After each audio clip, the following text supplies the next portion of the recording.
Good afternoon. You're here with Brother Smalls, kicking it with Brother Smalls. We have a special guest and a special topic today. My mission and goal with brothersmalls.com is to inform, uplift, elevate, and inspire. And our next guest is definitely going to be able to inform us of a circumstance and a situation that really needs our support and attention. We have Kathy Lebron. She's the founder and director of Sparrows Hope for Girls. Their mission is to empower survivors of domestic sex trafficking to realize and live to their full potentials. Again, we're going to get right into it. And I appreciate Ms. Lebron for taking out her time to talk to us about sex trafficking and how we can help prevent sex trafficking here in the U.S. How are you today? I'm doing very well. Thank you. Thank you. Thank you for having me on and for, bringing this topic to light. So important. Thank you. Sure. I have to ask you, how are you doing with this COVID-19 environment? How are you and the family? Yeah, we're doing good. Some of us have had it. Some of us don't know if we've had it because we haven't been able to get tested. That seems to have been an issue. But we're doing great. We're all healthy, thank God. Muddling through it like everybody else. I feel like God has given us this mega reset button where we can, look at our priorities and figure out what normal really should be. So, as we kind of go through the end of this pandemic and kind of figure out where we're going, hopefully we'll, get to a better place than where we are. Definitely. Yeah, no, most definitely. I've heard a lot of inspiring stories about people and families getting together, loving each other stronger during this process. And you look for that, and we need those types of moments and stories, especially with all the things that we're dealing with.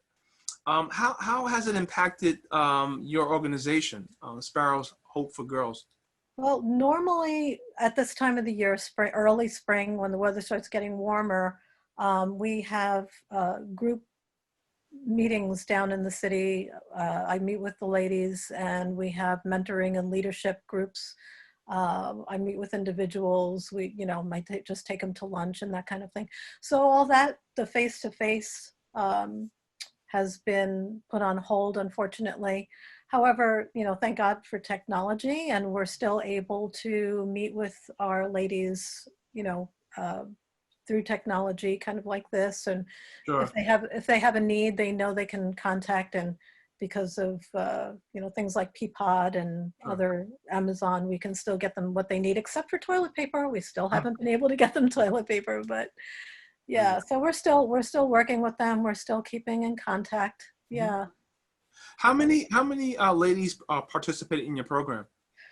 Altogether, I'm following about 35, and I would say about a dozen, 12 to 14 are active, and then some, when they need, they're kind of going on in their lives, and they know we're here for them. So, but we have about a dozen that are active with us. That's interesting, because when you say going on with their lives, that experience, I would imagine, stays with you for a lifetime, right? And so, when do you determine, or when does the individual determine, hey, I'm okay. I have the supports, I have, a protocol, so to speak, and I can move forward. Yeah. How long is that process? Or, it varies. Every individual is different, and some of our ladies are still struggling and still need more assistance, and some of them are doing absolutely great with, they're out of social services. They're not really needing that anymore, and everybody is different. I guess it depends on their own fortitude, their own desire, not so much desire to be healthy, but their ability to be healthy. So, and some people just don't want the help. They want to be able to do this on their own, so everybody's different. And yes, it does stay with them for life, but some of them are, on their journey, maybe a little bit further down the road and getting their education and those kinds of things and doing real well. So. Does this impact just one segment of our society? Do you find that there's a profile, so to speak, of the ladies that fall into this sex trafficking, or Yeah. or is it everybody? Have you seen a range of For the women that I've worked with in all the years that I've been working with young ladies since 2009, and in all that time, I've worked with, if we're going to get to numbers, one Caucasian woman, one girl rather, mostly Hispanic and African American. I would say that this because of poverty and socioeconomic status, that kind of thing, that's a real factor that affects, more young ladies than gang, living in environments where there's gangs and right. those kinds of things, So drugs and gangs. poverty makes you more susceptible to Absolutely. a lot of different things, including Absolutely. sex trafficking. Yeah. Got And it. I also believe that I would say at least, and this is a low number, at least 90% of the young women that I've worked with have been abused as small children, one way or the other, either emotionally or physically or sexually abused. And that, in my mind, is a setup for sex trafficking. Abuse is a doorway for sex trafficking. Yeah. I mean, and I guess we can talk about abuse and as far as the doorway to so many different things. Yeah. In individuals' lives. I wanted to ask you, what is sex trafficking? People kind of get into a lot of, various definitions of sex trafficking. What is it? And because sometimes I think people think sex trafficking is prostitution and but I know that a prostitution is linked to sex trafficking as well. Can you kind of give us the definition and Sure. tell us how they're linked? Sure. So according to U.S. law, sex trafficking is the use of fraud, force, fraud, or coercion to compel a person into a commercial sex act. So, however, when you're talking about minors, if a minor is being used for a commercial sex act, that's considered trafficking. The person does not have to be coerced or manipulated. If they're involved in commercial sex acts, then they're being trafficked. That happens. How frequent does that happen? Because in my research, a lot of the individuals that are involved were like minors. Yeah. According to the statistics from the Human Trafficking Hotline, there are approximately 150 to 300,000 youth at risk across the country, in the United States, annually. So that's a huge number, and it's probably not accurate because, as you can imagine, these are not hard numbers. There's no, they don't have to, the pimps don't write their numbers down. So they're soft numbers, and they're probably relatively low.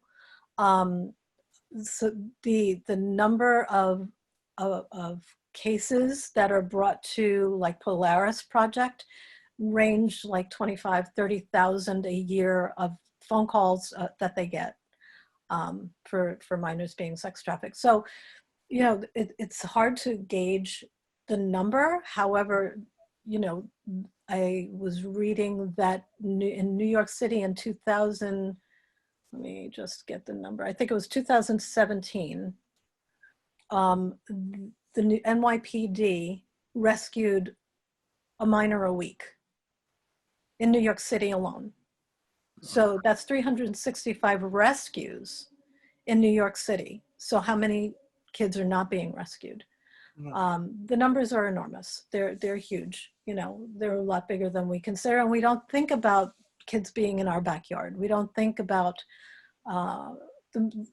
most people don't think about it being our kids, our daughters, our nieces, you know, our nephews being trafficked in our backyards. But that's what's happening in New York City.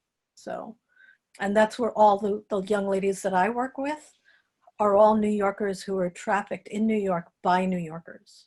Now, are these U.S. citizens Yes, or? yes. Wow, All of the young ladies that I work with are U.S. citizens. They're New Yorkers. Yeah. wow, wow, Yeah. wow, wow, wow.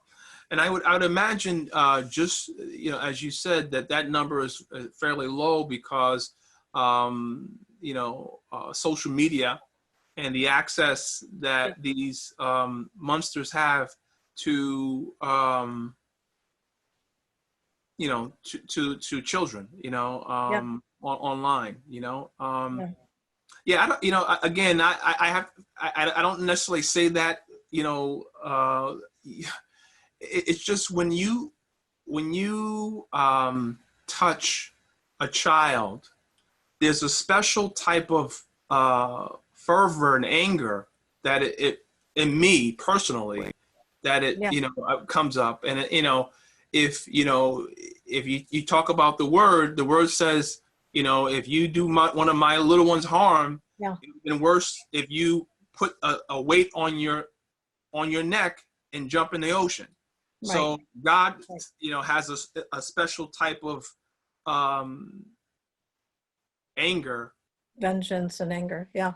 Toward. I mean, it's horrible. It's horrible. And actually, I would have to be really honest with you. This out of all the interviews I've done, this was the hardest interview to kind of prepare for because I would kind of read things and have to pause, have to read things, and you know I would kind of be tearing up. I would Yeah. read things. Then I would pray and then get Yeah. angry. It was just it's such a flood of emotions. Yeah. You kind of um, when you deal with this. I mean, you're dealing with this on a day-to-day basis. How do you deal with all of that?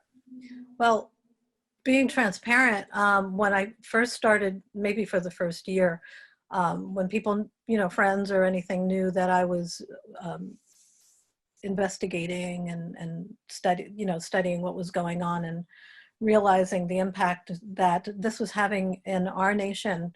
You know, I would get sent stories and, you know, Kathy, you have to watch this movie and you have to read this story. And it got to a point for me where I was not broke. I was so angry with God. I was so angry with him. I didn't speak to God we had a knockdown drag out fight in the car. I'm just being real honest, right? So I was driving home and somebody had, you know, sent me a story and I read it, and, you know, I wasn't protecting my spirit um, because I was engaging with so many of these articles and movies and videos and etc. And I had read something and I got in the car to drive home and I was just so angry with God. We had, you know, kind of a knockdown drag out fight. Yeah, yeah, yeah. I didn't speak to God for 6 months. I didn't pray. I didn't talk to God. I didn't read my Bible for 6 months because I was so angry with him. Yeah. And then, you know, because I kept saying, you know, God, why don't you do something? You're God. Why don't you do something? And Matthew West came out with a song.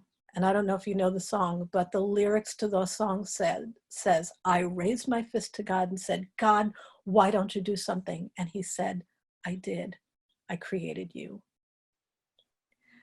And I'm getting chills now, and I usually cry when I tell that story, Yeah. but that's, you know, that was his response to me. I created you. This is why I put you on the planet. And So I don't read those stories anymore. I don't watch the movies anymore. I don't need to, Mhm. engage with those kinds of things anymore. Yep. However, when I think about the girls that I do work with, I Mhm. do know what they've come through. I do know what their journey has been, Mhm. but I also know what kind of people they are. Yes. And getting to know them, they're such amazing human beings. They have endured the worst of the worst, and yet they're these amazing people with gifts and talents and visions and dreams for their lives. It's I think it was really important, quite honestly, um, for you to go through that experience, because as I hear what you're saying, the young ladies that you deal with, if you had anger, not having it happen to you, Yeah, but just watching it, seeing it, reading it, you had anger to the point where you kind of shut down a little bit, right? yeah, yeah, Imagine the anger, frustration that the ladies that have gone through this yes, may be going through, and that really speaks to the work and the care that you provide and you do, and the services and the supports that are required for these young ladies to not be a victim but be a yeah, victor. yes, Can you yeah. talk about that a little bit? About how they go from, How they go from, because you talked about a place of anger, a place Mhm. of sadness, a place Right, of grief, right? right. How does one that has gone through that horror turn the page and start to build their lives? Again, it's very individual thing. Some of the ladies that I've worked with have turned around and become advocates, very strong advocates. We call them survivor leaders. These women are heroic. They're my heroes. You may think that I'm doing this for them, but having um, having these young women in my life has made my life so much richer. Mhm. They're remarkable. We have one young lady who actually has a job with, I don't remember the name of her employer, but she travels the world, literally has more stamps in her passport than I do, Yeah. traveling the world, talking about trafficking and being an advocate. And, those are the kinds of things that I look at and I think to myself, if I've had any part Mhm. to play in making, seeing her through that journey, how incredible. How incredible for me to be a part of that.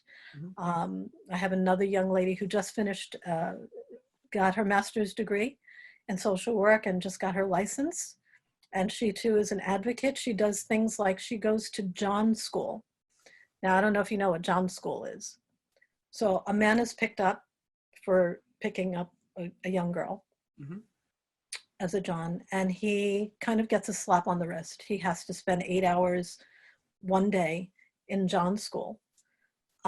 Nobody needs to know about it. He doesn't have a record. It's just kind of let go. Meanwhile, he's picked up a 14-year-old, a 13-year-old, a 16-year-old even. So she goes to John School, and she, with all the love, she's probably the most remarkable person I've ever met in my entire life, this young lady. Mhm. And she goes to John School and she tells them, this is not a victimless crime. And she talks to them about her experiences.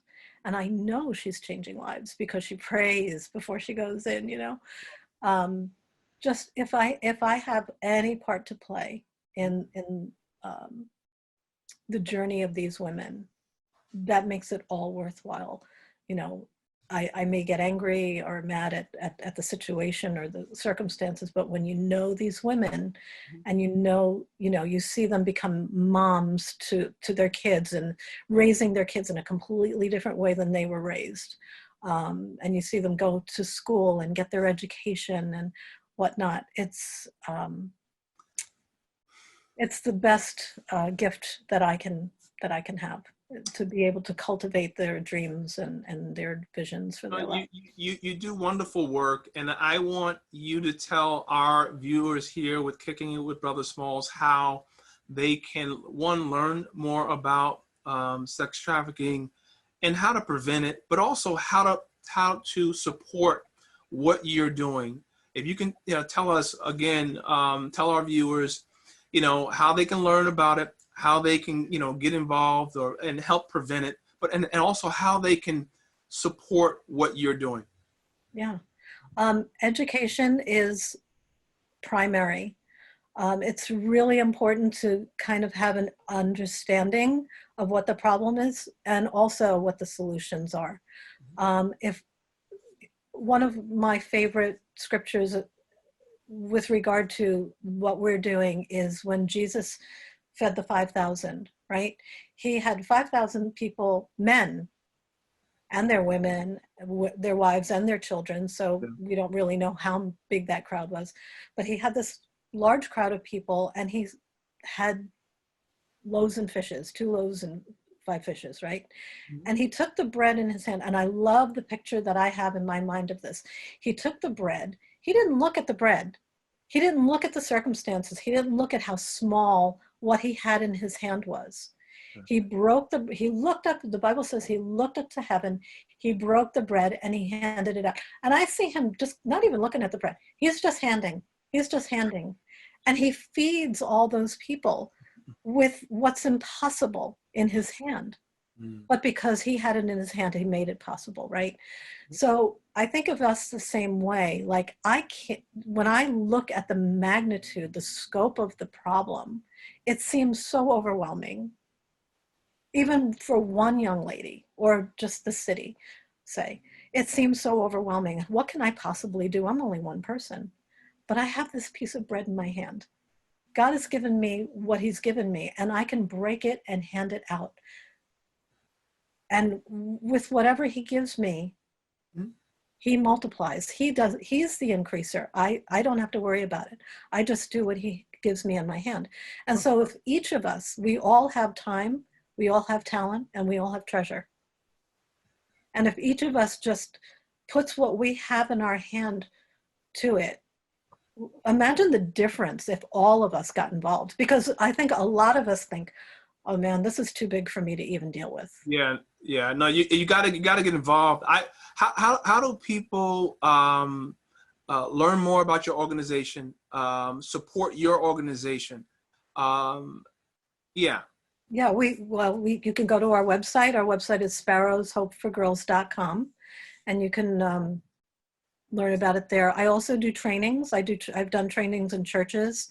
This is one of my favorite things to do. I love going into schools and talking to kids that are, vulnerable, because the highest vulnerable age is between 12 and 14.